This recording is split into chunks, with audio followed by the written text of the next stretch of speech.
Have you ever wondered what it was like to be a woman, simply trying to live her life, in a world where almost everything you did could be twisted into something sinister? What if your independence, your knowledge, or even just your looks could be a weapon turned against you?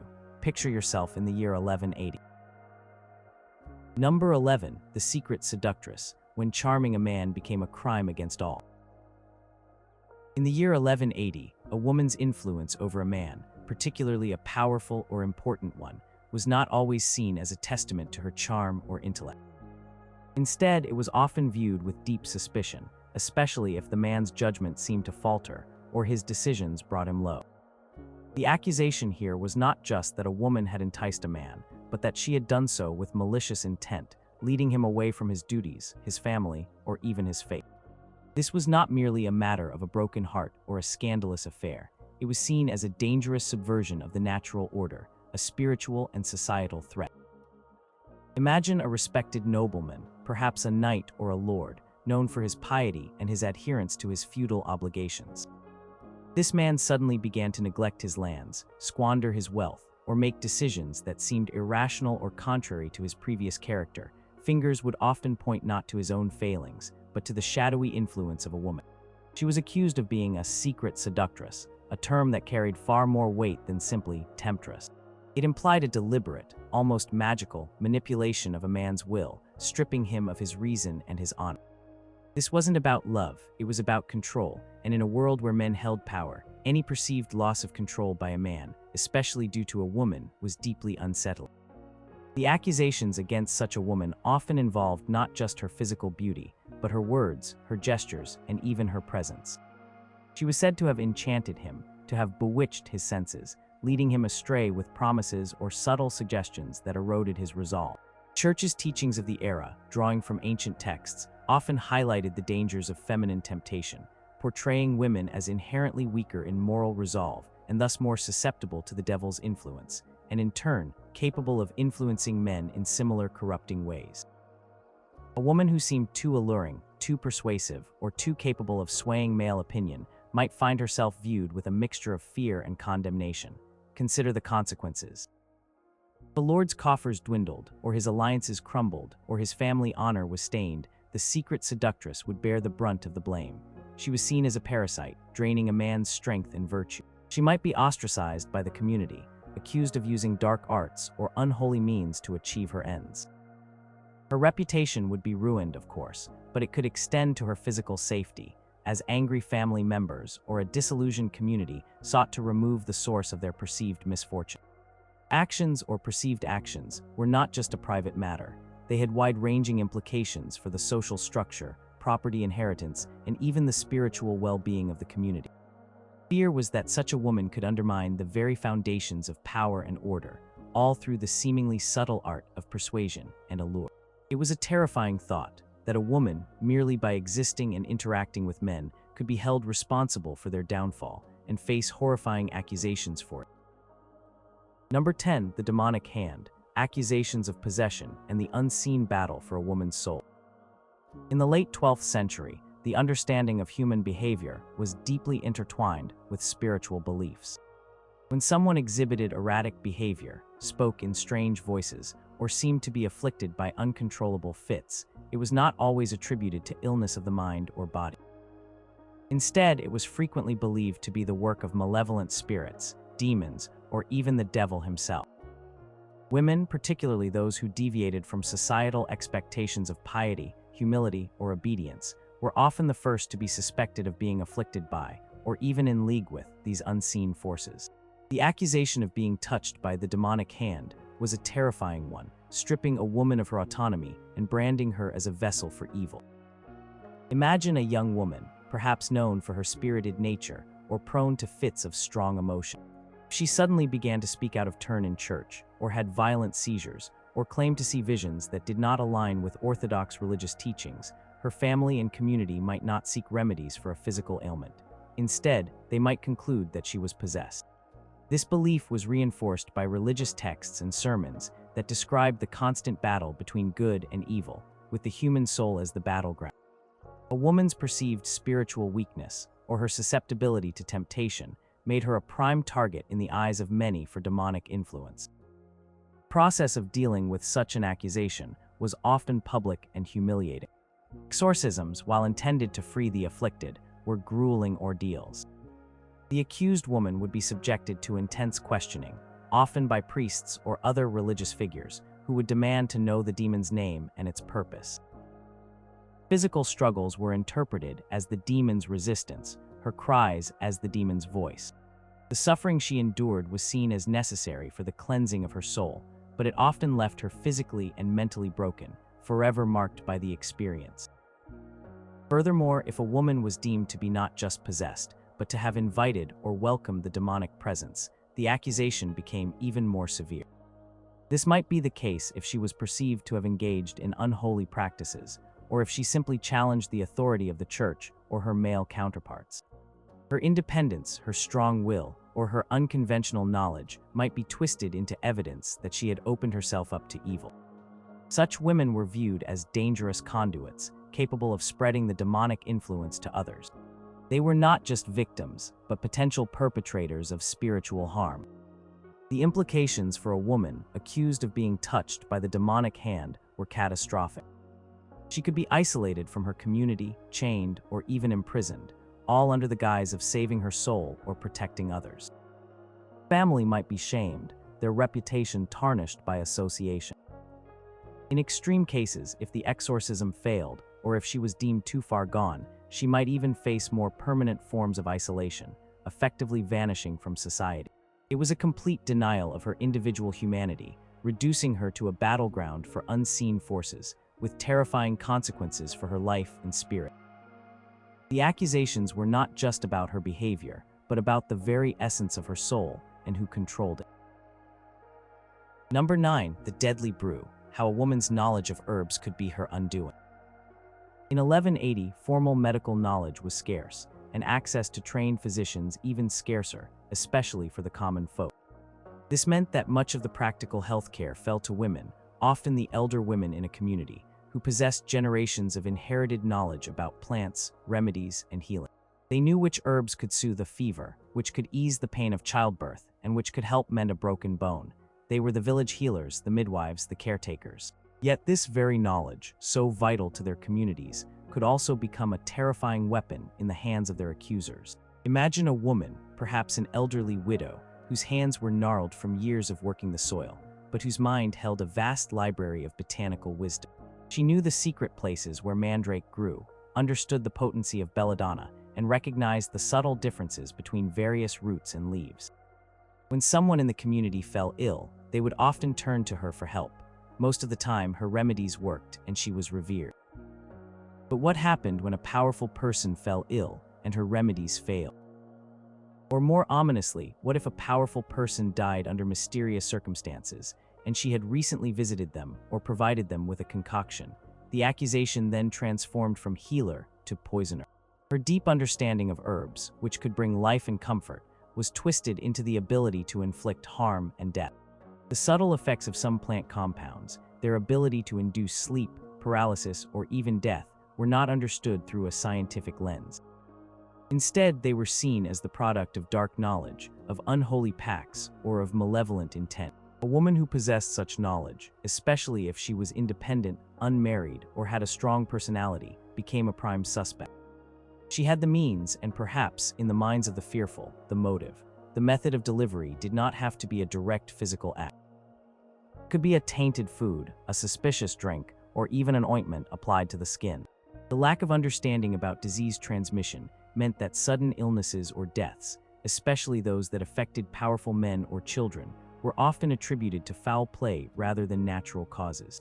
And who better to commit such foul play than someone who already knew the secrets of life and death, hidden in the very plants of the earth?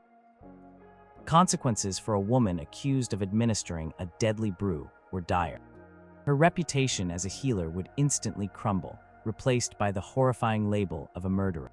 She could face public humiliation, severe physical punishment, or even execution, often by hanging or burning, depending on local customs and the perceived severity of her crime. Her knowledge, which had once been her source of respect and purpose, became the very evidence used to condemn her. It was a cruel irony of the age. The very skills that women developed to care for their communities could, with a twist of suspicion and fear, lead directly to their destruction, leaving a chilling warning about the dangers of possessing knowledge beyond what was considered safe or acceptable. Number 8. The barren womb, when not bearing children was seen as a moral failing. In 1180, society's structure was built on lineage, inheritance, and the continuation of the family name, particularly for the nobility and landowning classes. For women, their primary social role, and often their very purpose, was understood to be childbearing. A marriage was not just a union of two individuals, it was an alliance between families, often sealed with the expectation of producing heirs. Failure to conceive or to bear a male heir was not just a personal tragedy, it was often viewed as a significant social and spiritual failing, and the blame almost invariably fell upon the woman, regardless of medical reality. Imagine a noblewoman married into a powerful family who, after years of marriage, still had no children, or perhaps only daughters when a son was desperately needed. In a world where medical understanding was rudimentary, the concept of male infertility was practically non-existent. Barrenness was seen as a woman's defect, a punishment from God, or even a sign of hidden sin or a curse. She was unfruitful, useless in the eyes of her husband's family, and her perceived failing threatened the very future of the lineage. This was not just about personal disappointment, it was about the potential collapse of a family's power, property, and legacy. The pressure on such a woman was immense. Her worth was often measured by her fertility, and if she could not conceive, her status diminished significantly. She might be subjected to various remedies, some painful or humiliating, intended to cure her barrenness. Prayers, pilgrimages, and even more superstitious practices would be employed, all designed to make her womb fruitful. If these failed, the whispers would begin. Was she secretly ill? Had she committed a sin that God was punishing? Or even more terrifyingly, was she somehow actively preventing conception, perhaps through unholy means, or worse, using some form of contraception, which was strictly forbidden by the Church? The accusations could range from simple moral condemnation to outright claims of witchcraft or deliberate maleficence. If a woman had been married multiple times and remained barren, or if she was perceived as strong-willed or independent, the suspicion intensified. Failure to produce children could be interpreted as a defiance of her divine purpose, or even as an act of rebellion against her husband and his family. In a time when infant mortality was high and life expectancy low, every birth was a blessing, and the absence of one a source of deep anxiety and potential accusation. The consequences for a barren woman could be devastating. She could be repudiated by her husband, essentially divorced, and sent back to her family in shame, or even forced into a convent. Her dower lands, her financial security, and her position within society would be stripped away. Failure meant she could not fulfill her most basic perceived duty, and this could lead to a life of isolation and ostracization. The accusation of having a barren womb was far more than a statement of medical fact. It was a profound moral judgment, stripping a woman of her value and consigning her to a life of quiet despair or public condemnation. Number 7. The unyielding heart, how pride and vanity were chains on a woman's spirit. In 1180, humility was considered a paramount virtue, especially for women. The ideal woman was pious, modest, obedient, and selfless. Any display of excessive self-regard, a desire for attention, or a refusal to defer to male authority was often quickly labeled as pride or vanity. These were not just minor character flaws, they were considered grave sins in the eyes of the Church, leading to spiritual corruption and societal disorder. For a woman, an unyielding heart meant she was resisting the very virtues that were supposed to guide her life, making her vulnerable to horrifying accusations. Imagine a woman who enjoyed dressing in fine clothes, perhaps choosing vibrant colors or intricate embroideries that stood out in a crowd. Perhaps she was a woman with a quick wit who dared to speak her mind in company, even if it meant challenging a man's opinion. While today these might be seen as expressions of personality, in 1180, they could be interpreted as dangerous arrogance. A woman who spent too much time on her appearance was accused of vanity, of trying to entice men with her looks, and of neglecting her spiritual duties. Her attention to worldly beauty was seen as a sign that her heart was focused on earthly pleasures rather than heavenly salvation. Beyond mere appearance, pride in a woman was also seen in her demeanor.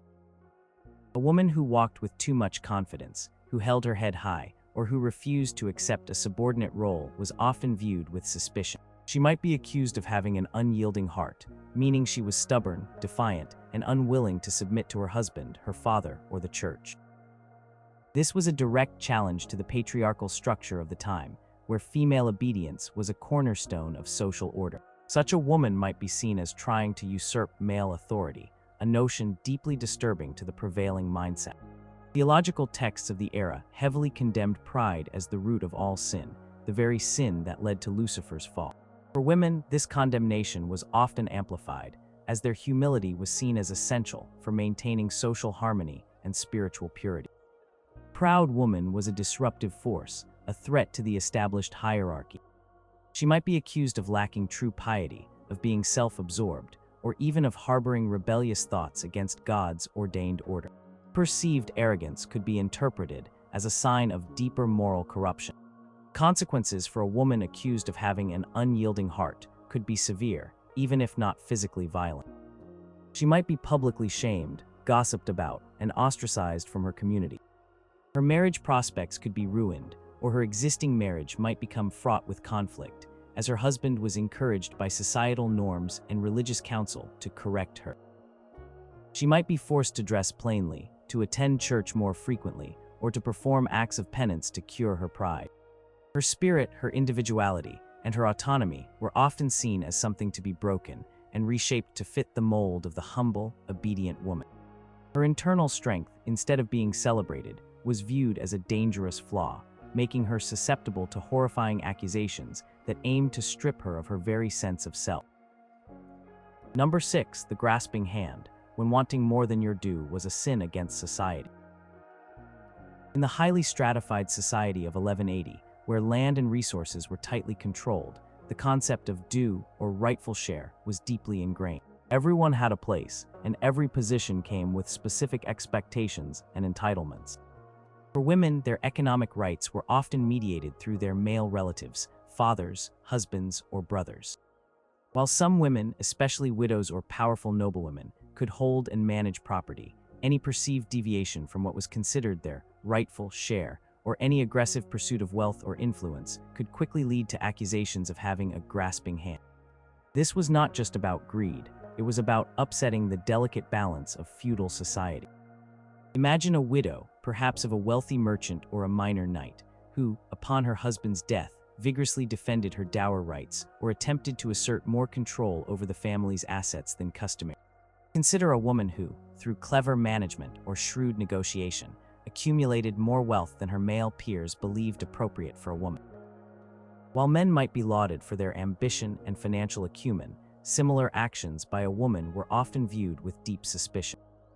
Her desire for economic power was seen as unnatural, a transgression against her supposed role as a dependent.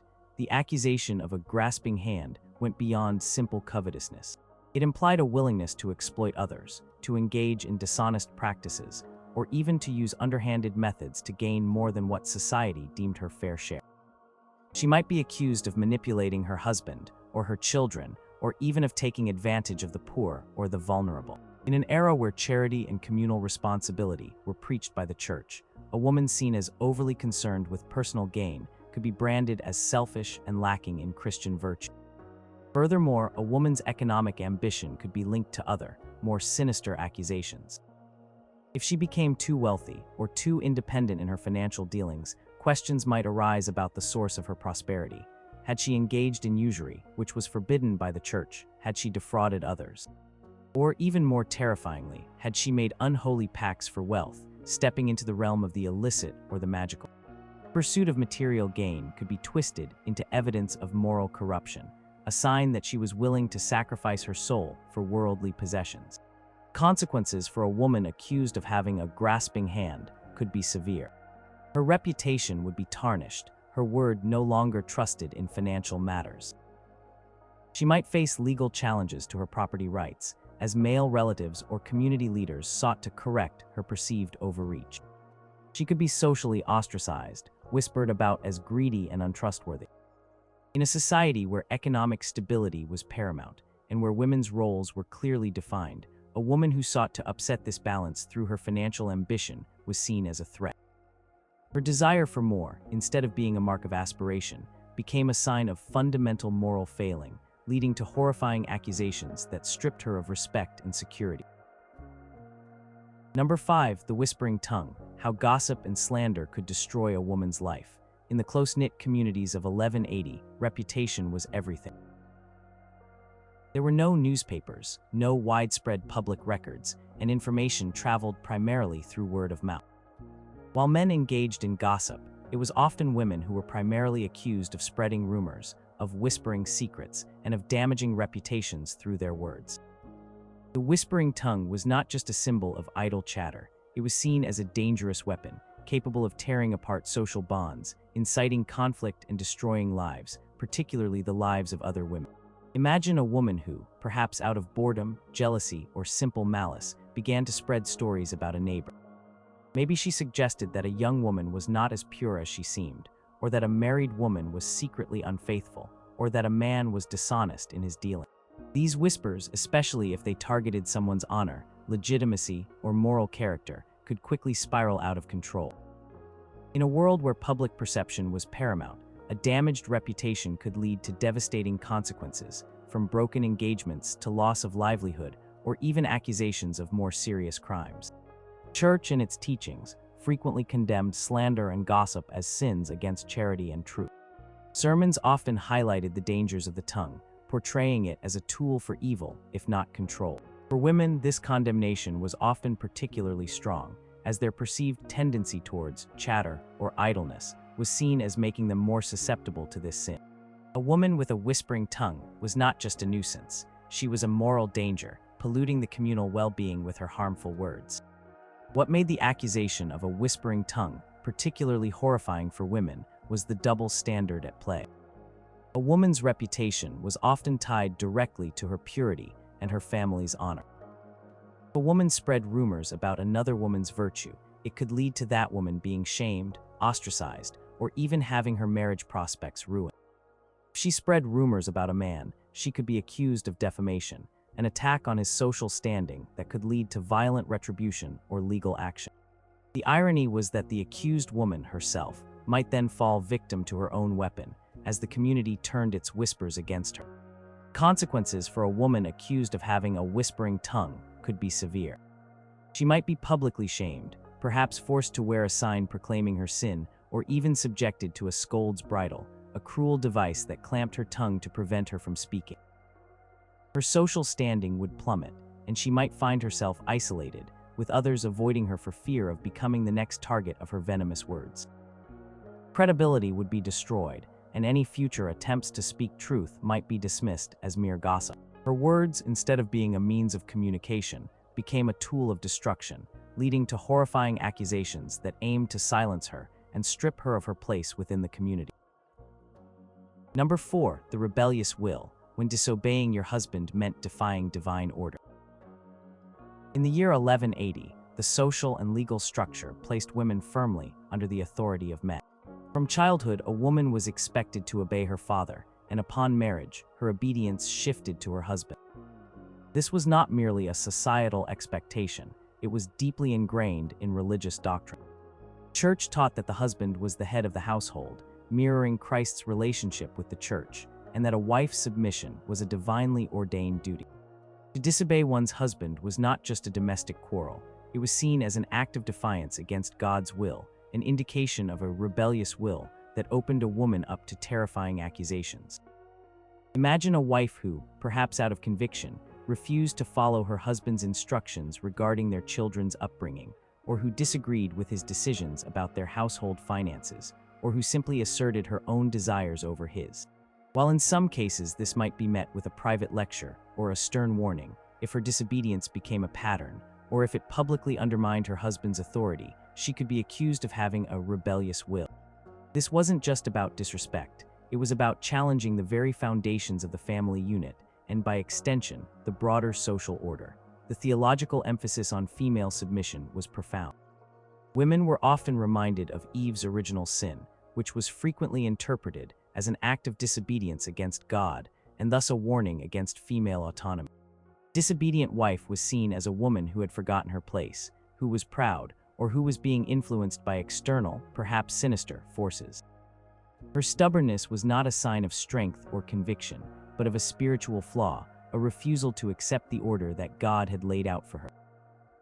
Accusations against a woman with a rebellious will could extend beyond mere domestic discord. She might be accused of failing in her wifely duties, of being a bad influence on her children, or of inciting discord within the family. If her disobedience led to financial losses for her husband, or if it damaged his reputation, the accusations would grow more severe. In some cases, a continuously disobedient wife might even be accused of being in league with evil, her stubbornness seen as a sign of demonic influence, actively working against the spiritual harmony of the household. Consequences for a woman accused of a rebellious will could be harsh. She could face public shaming, physical chastisement by her husband, or even legal action that would reduce her rights and status. Her husband might seek to have her confined, perhaps in a convent, or even pursue a form of separation or repudiation, effectively abandoning her. Her very identity as a respectable woman was predicated on her obedience, and to defy that was to risk everything. Her refusal to submit, instead of being a personal choice, became a profound moral failing, leading to horrifying accusations that stripped her of her dignity and often her very place within society. Number 3, the broken vow, how infidelity shattered more than just a marriage. In the rigid social structure of 1180, marriage was far more than a romantic union. It was a sacred covenant, blessed by the church, and a crucial legal and economic alliance between families. For women, their honor, their family's reputation, and the legitimacy of their children, and thus the security of inherited property, hinged entirely on their fidelity. A woman accused of a broken vow, meaning infidelity or adultery, faced not just personal condemnation, but a complete shattering of her societal standing, with terrifying implications that went far beyond emotional betrayal. Imagine a wife, perhaps from a prominent family, who was suspected of having an affair. The accusation might arise from whispers, from a neighbor's testimony, or from evidence gathered by a suspicious husband or his family. Unlike men whose infidelity, while frowned upon, rarely carried the same catastrophic societal consequences, a woman's unfaithfulness was seen as a direct attack on the very fabric of society. It risked introducing an illegitimate heir into a lineage, thereby jeopardizing inheritance and the transfer of property, which were the bedrock of feudal stability. Her broken vow was not just a moral failing, it was an economic and social threat. The church's teachings on marriage were clear and absolute. Adultery was a mortal sin, a grave transgression against God and against the sacrament of matrimony. For a woman, this sin was often viewed as even more grievous because of its potential to undermine the male line. She was seen as not only violating her sacred oath, but also as bringing shame upon her husband, her children, and her entire family. The accusation was fueled by a strong sense of male honor, where a man's reputation was tied to the purity and fidelity of his wife. Consequences for a woman accused of a broken vow were devastating. She could be repudiated by her husband, essentially divorced, and sent back to her family in utter disgrace, stripped of her dower and any rights she had gained through marriage. Children, if her infidelity was proven or widely suspected, might be considered illegitimate, losing their claims to inheritance and suffering social stigma. She would be ostracized from her community, her reputation irrevocably ruined, shunned by respectable society. In some regions, ancient customs or nascent legal codes allowed for public humiliation, such as being paraded through the streets, having her hair shorn, or being branded. In extreme cases, depending on the local law and the will of the aggrieved husband, she could face severe physical punishment or even execution, often by stoning or drowning, seen as a purification of her perceived moral pollution. Act of betrayal, instead of being a private matter, became a public spectacle, leading to horrifying accusations that condemned her to a life of shame or even death. Number 2, the dark arts, when unexplained events pointed fingers at a woman's mystical power. In the year 1180, the world was a place of mystery and superstition. Natural phenomena were often explained through divine intervention or the work of malevolent forces. When crops failed, or livestock fell ill, or children suffered from inexplicable sickness, people sought explanations beyond the natural world. In this climate of fear and uncertainty, women, particularly those who were isolated, elderly, or who possessed unusual knowledge, were often the first to be accused of wielding dark arts. While the full-blown witch hunts were centuries away, the foundational beliefs in maleficium, the power to cause harm through supernatural means, were very much present, leading to terrifying accusations against women. Imagine an old woman living on the edge of the village, known for her strange herbs, her murmuring to herself, or her unusual pet. If a neighbor's cow suddenly stopped giving milk, or a child fell ill with a wasting sickness, or a man found himself inexplicably impotent, the accusation might fall upon her. She was seen as having the power to influence events, to cause harm through unseen forces, perhaps through curses, spells, or pacts with unseen entities. Power was not seen as miraculous or divine, but as sinister and forbidden, derived from unholy sources. The Church, while primarily focused on heresy, contributed to the climate of suspicion by warning against idolatry, fortune-telling, and any practices that deviated from Christian worship. These warnings, often directed at common superstitions, could easily be twisted to condemn women who engaged in folk healing, or who possessed knowledge of the natural world that seemed too potent or too mysterious. A woman who was seen as too knowledgeable, too independent, or simply too different became a prime target for accusations of using dark arts. Her perceived mystical power was not a gift, it was a danger. The fear surrounding these accusations was immense. People believed that such women could blight crops, bring disease, sour milk, or even cause death. The accusations were often fueled by personal grudges, jealousy, or a simple need to find a scapegoat for misfortunes that could not be otherwise explained. A woman's mere presence, her glance, or her whisper could be seen as the source of affliction. There was no scientific explanation for contagion or natural disaster, only the malevolent intent of a human agent, and often that agent was a woman. Consequences for a woman accused of using dark arts were horrifying. She could be ostracized from her community, subjected to hostile interrogations, and even tortured to extract confessions. While the legal framework for witchcraft was not yet fully developed, local communities often took matters into their own hands, subjecting accused women to trials by ordeal, such as immersion in water or carrying hot iron, which were often designed to prove guilt rather than innocence. She might be violently attacked, driven from her home, or in extreme cases, executed, often by burning, as fire was seen as a purifying force against evil. Perceived connection to unseen powers, instead of being a source of respect, became the ultimate condemnation, leading to horrifying accusations that condemned her to a life of fear, isolation, and often a violent end. Number 1. The errant soul, when questioning beliefs could lead to a fiery end. In the year 1180, the Roman Catholic Church held immense power and authority over all aspects of life in Western Europe. Doctrines were not just religious beliefs, they were the law of the land, the moral compass, and the explanation for the universe. To question these doctrines, to interpret scripture independently, or to adopt beliefs that deviated from the Church's teachings, was considered the gravest of sins, heresy. For women who were often denied formal education and encouraged to remain submissive, the accusation of possessing an errant soul, of holding heretical beliefs, was particularly terrifying and could lead to the most brutal of ends. Imagine a woman who, perhaps through personal study of religious texts, or through listening to itinerant preachers, began to interpret the scriptures in a way that differed from her local priest. Perhaps she found solace in a spiritual movement that emphasized direct communication with God, bypassing the traditional church hierarchy. While her intentions might have been purely pious, seeking a deeper connection to her faith, such actions were viewed with extreme suspicion. Her independent thought, her personal spiritual journey, was seen not as devotion, but as a dangerous departure from orthodoxy, an indication of an errant soul. The Church's persecution of heresy was ruthless. It saw any deviation as a threat to its authority and to the salvation of souls. For women, the accusation of heresy was amplified by societal beliefs that they were more susceptible to deception, more easily led astray by the devil. A woman who expressed unconventional religious views might be seen as having succumbed to demonic influence, or as being a leader of a dangerous sect. Intellectual curiosity, her spiritual seeking, or her strong convictions, instead of being respected, were viewed as alarming signs of rebellion against divine and human authority. The process of accusation was often swift and unforgiving. Neighbors, priests, or even family members could denounce a woman suspected of heresy.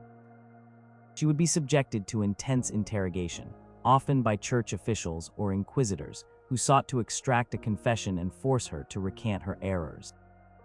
Her refusal to conform, her steadfastness in her beliefs, was interpreted as further evidence of her obstinacy and the depth of her heresy.